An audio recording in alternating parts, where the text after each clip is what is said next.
Up next on ITV, How Can I Help? With your host, Ronnie Das.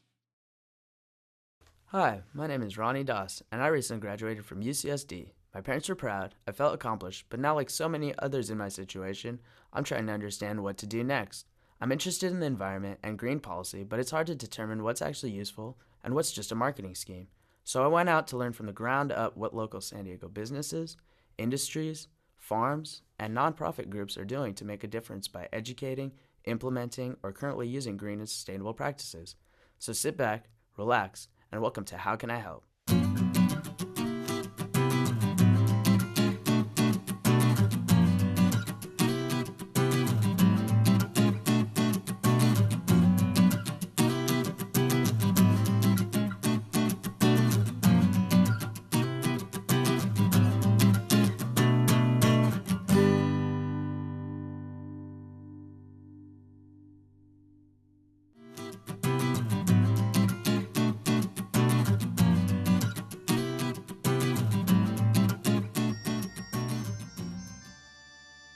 Don't logger as we break down green brewing practices at the American Homebrewing Association's 33rd Annual National Homebrewers Conference held this year in San Diego. My name is Gary Glass. I'm the director of the American Homebrewers Association.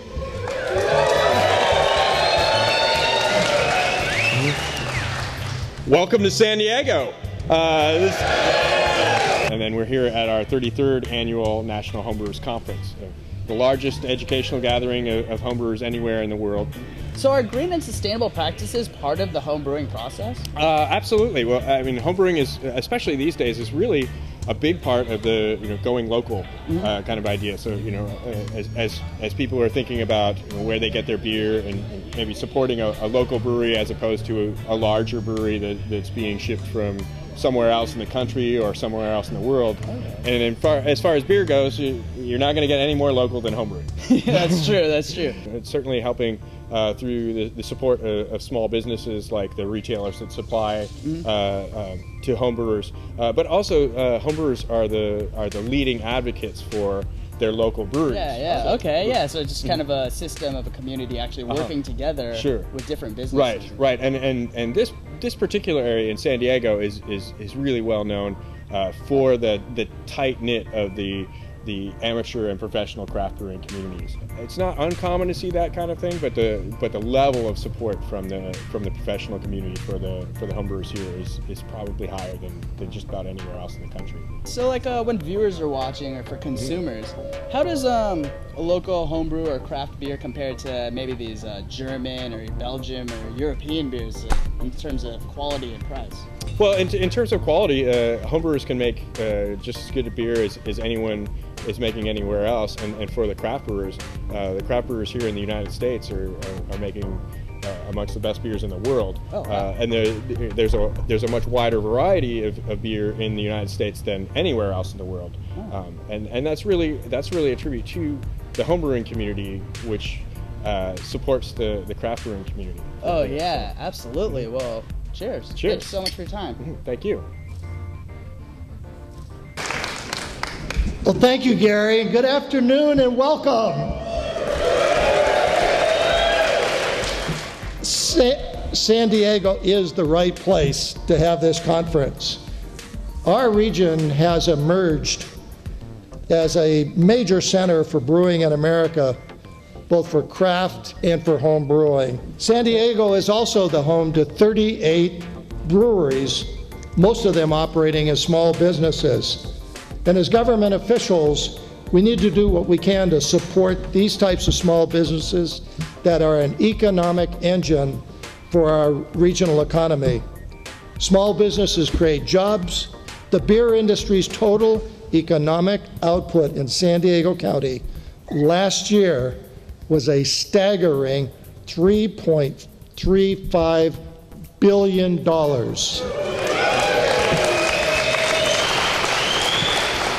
For the record, for those of you not Californians, look, the Stone Brewery doesn't mean what you think it means.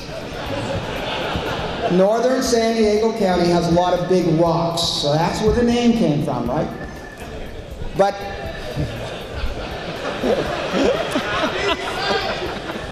Look, we're doing a lot. I'm sorry we're not doing more, but the fact is you guys are exactly what America's all about. Individuals providing products that Americans want, and if government can get the hell out of the way and let you do what you do so well, it would be a better world. Thank you very much.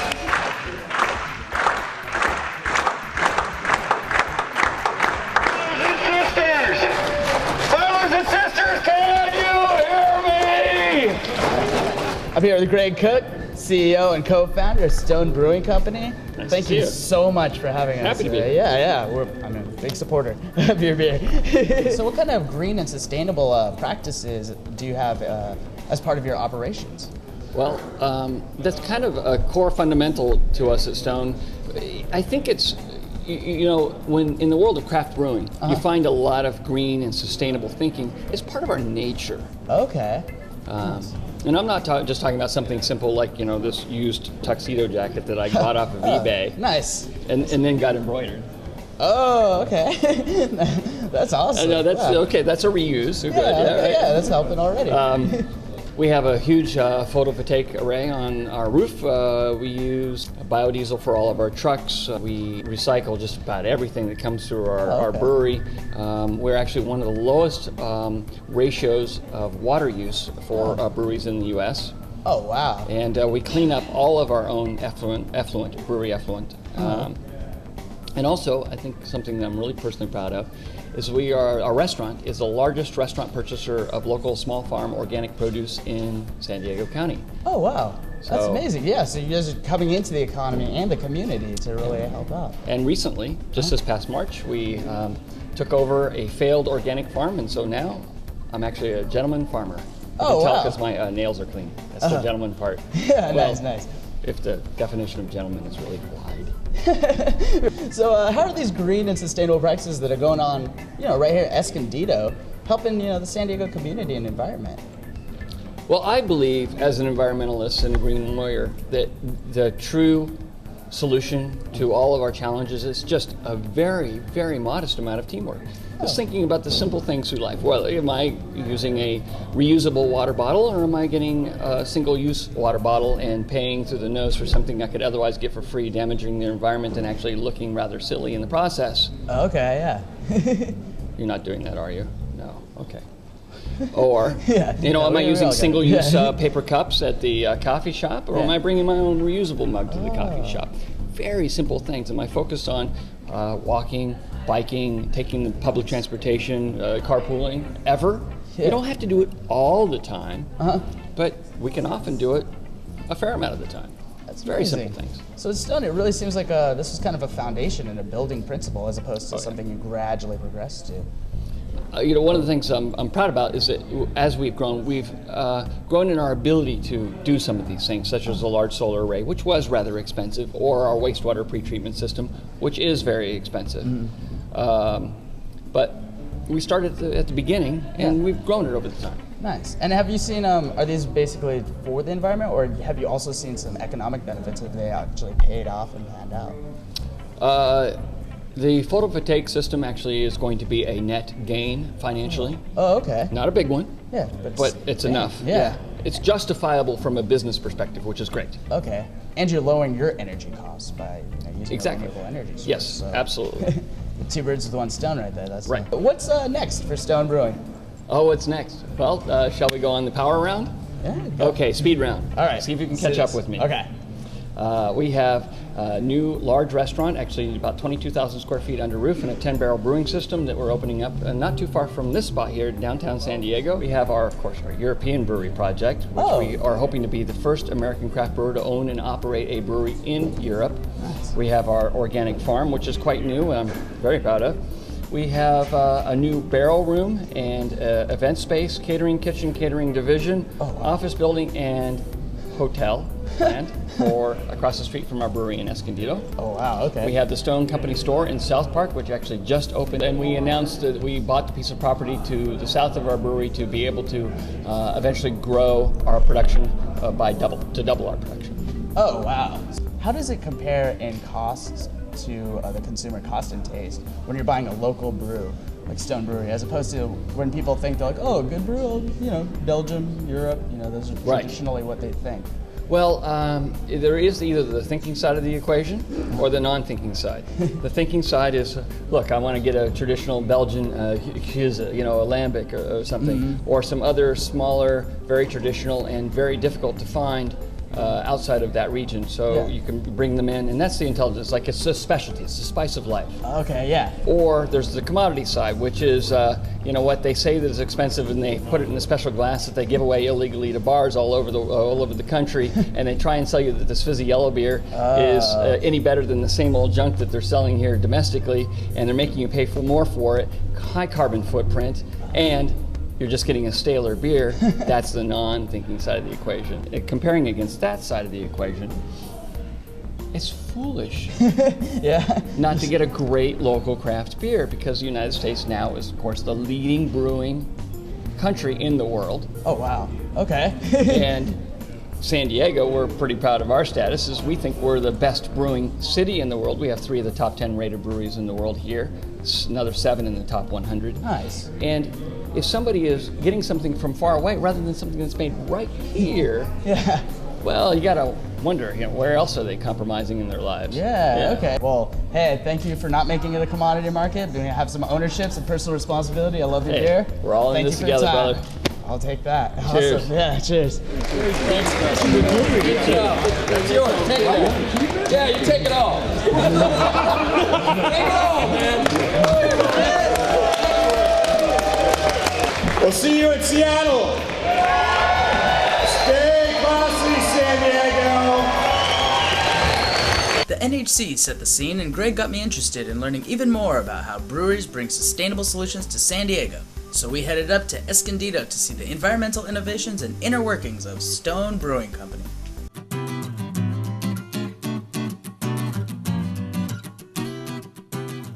I'm here in Escondido with Ken Wright from Stone Brewing Company. And Ken has probably one of the coolest job titles I've ever heard. So Ken, why don't you tell us what your job title is and what you do here at Stone? My job title officially is the Minister of Evangelism and Indoctrination here at Stone Brewing Company. Basically, it's my job to promote and promulgate our culture of great beer and great people, and it is a blast. It is a blast. I'd like to get indoctrinated. Let's check it out. Yeah, let's do it. Cheers. Oh man, the freshest beer I could get. Absolutely.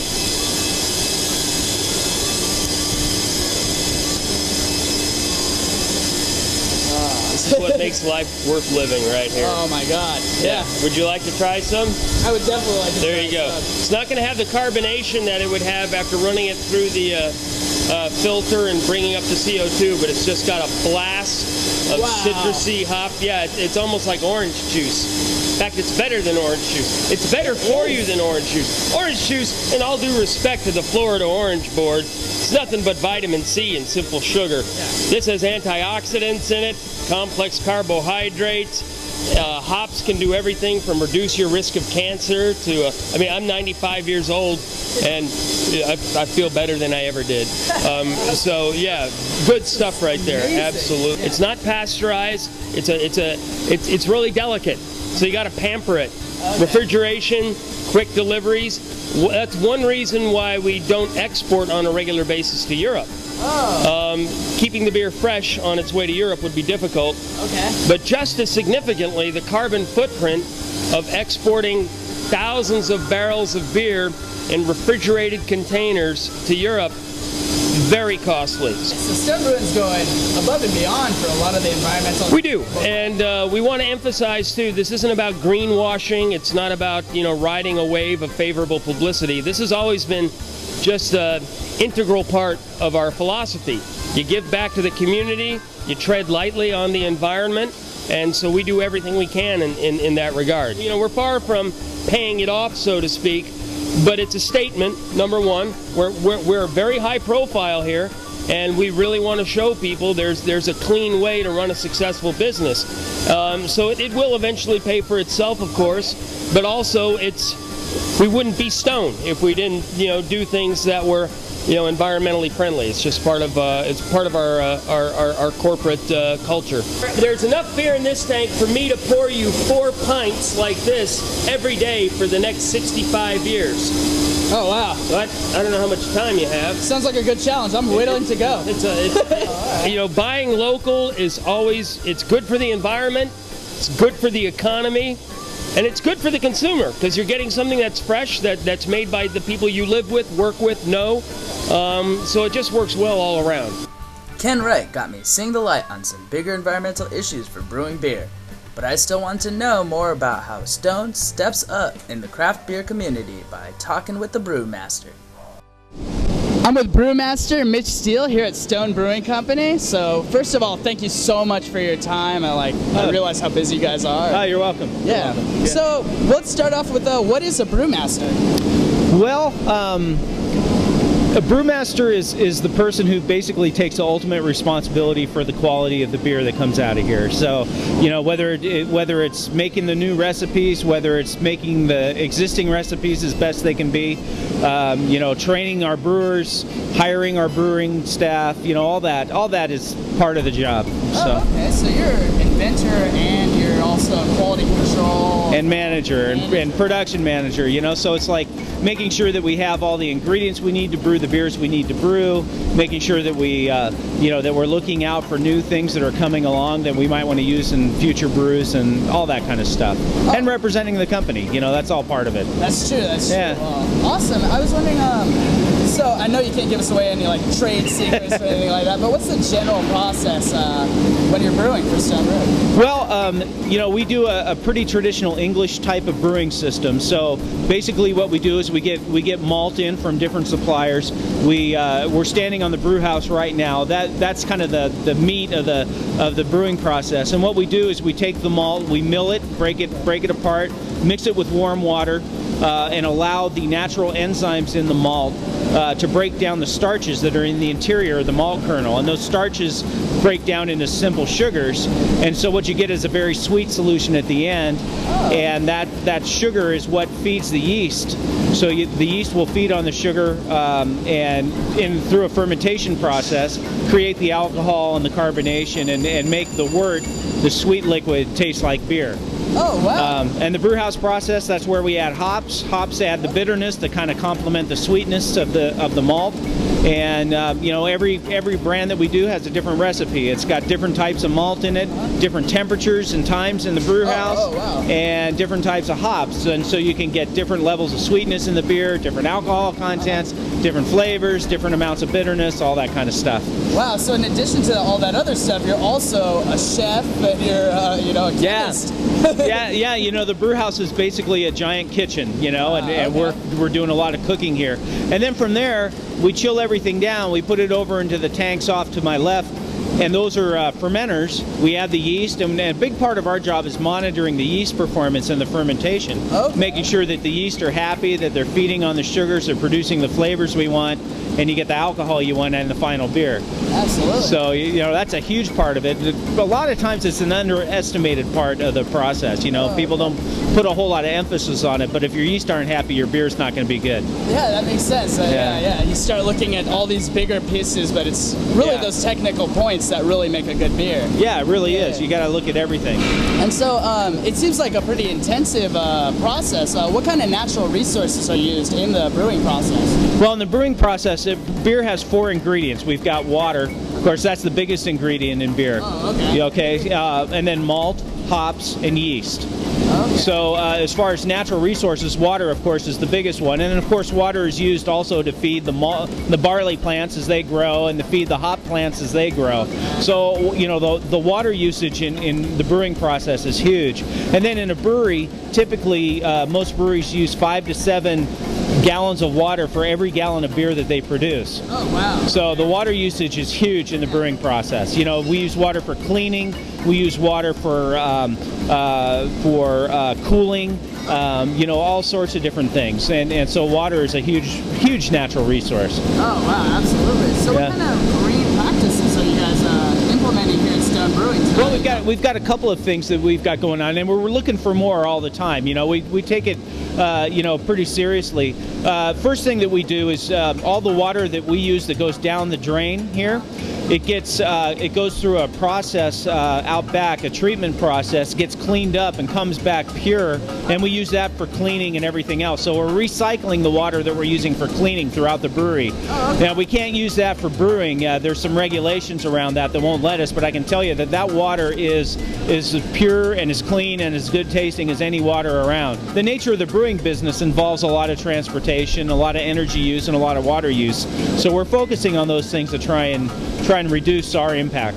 Awesome. And when you're trying to reduce your impact with these processes, is it affecting taste at all? Or is this No. That, it doesn't affect taste at all, and that's something we look at. But usually those kind of processes aren't impactful to the quality of the beer. Okay. So I think it's a good thing.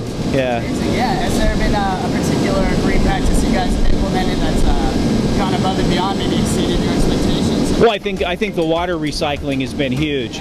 That's something, I don't know if anybody's doing that. Most people are, there are a lot of breweries that are reclaiming their water that goes down the drain, but most people are using it for irrigation and applying it to land and such.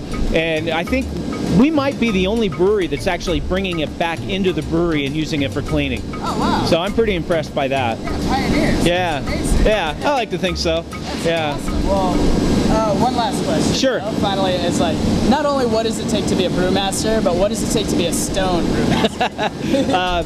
Well, at Stone, we put a lot of effort into maintaining the quality of our beer. We have a great reputation. When I got here, most of the beers were already formulated. My job is to make sure that they stay excellent all the time. Okay. And anything we do something new, we kind of got an unofficial motto here, or company mission of be amazing. Nice. So, okay. That's what we got to do. We're not going to put any beer out that's not amazing. That's an awesome business plan, right? Yeah, I think so. Yeah, it makes it fun for us and challenging too, For sure, but it's worth the challenge. So yeah. Thank you so much for your time, Mitch. This is Cheers. awesome. Yeah, it's good talking with you. Compliments on the beer. It's Thank delicious. you.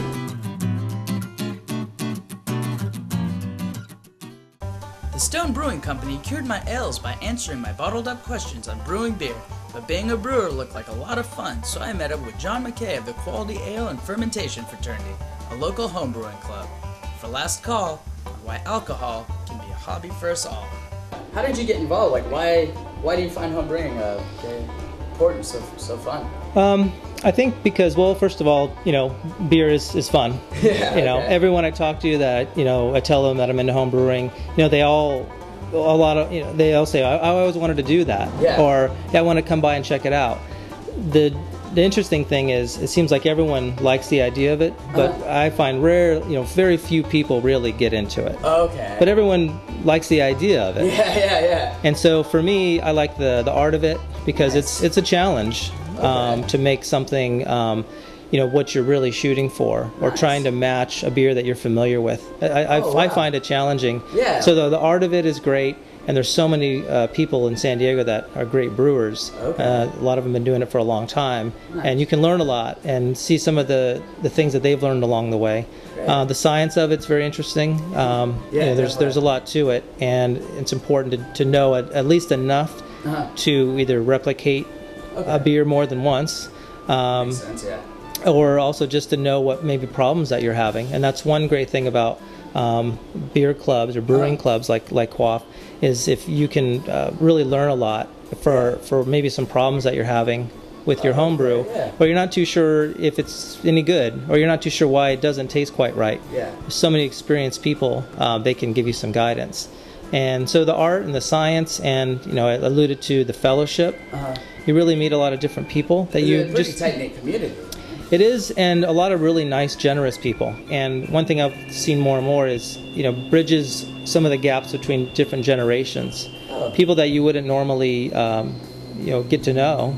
That's true, yeah. Even, like my own father. He really finds this really interesting. Oh, nice. And he likes more and more the beers that I make versus the beers that he always drank. So it's kind of something that can bring people together. And you can just meet someone for the first time and say, oh yeah, I homebrew, and before you know it, they'll be happy to come over on the weekend and help you do stuff. It's clear that beer is pretty energy intensive, but hop on over to some sustainable suds in San Diego, and that next beer can benefit the environment. Hope you enjoyed the show. See you next time, and cheers, Eco Diego fans! On the next episode of How Can I Help?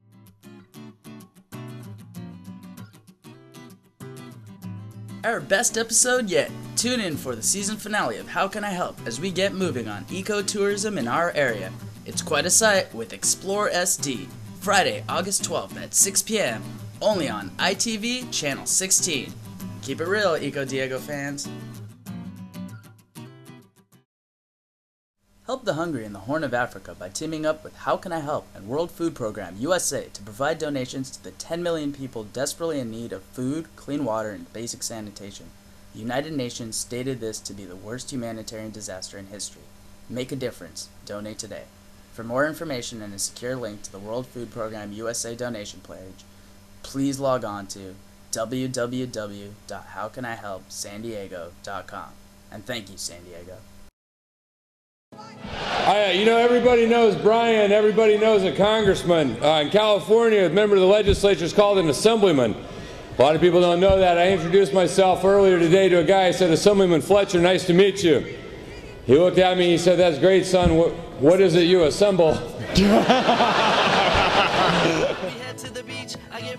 Every single time, man, it's like I never learned. Clouds right now are like words to me, and there's none as far as I can see. Responsibility means you gotta grow up, and I don't want none of that stuff. I wanna be a kid forever, Peter Pan in the land of never, never, ever will I grow up. Tell the hands of time, yo, hold up. I only got one life to live, so I think I'm just gonna stay a kid. Maybe one day I'll mature. Right now, I'm really not sure. Growing up, I'ma live like a kid till my time is up. Blowing up, I'ma follow my dreams till I'm waking up. Sunshine, it give me good vibes, so I'ma kick it with my friends till the sunrise. Growing up, I'ma live like a kid till my time is up. Blowing up, I'ma follow my dreams till I'm waking up. Sunshine.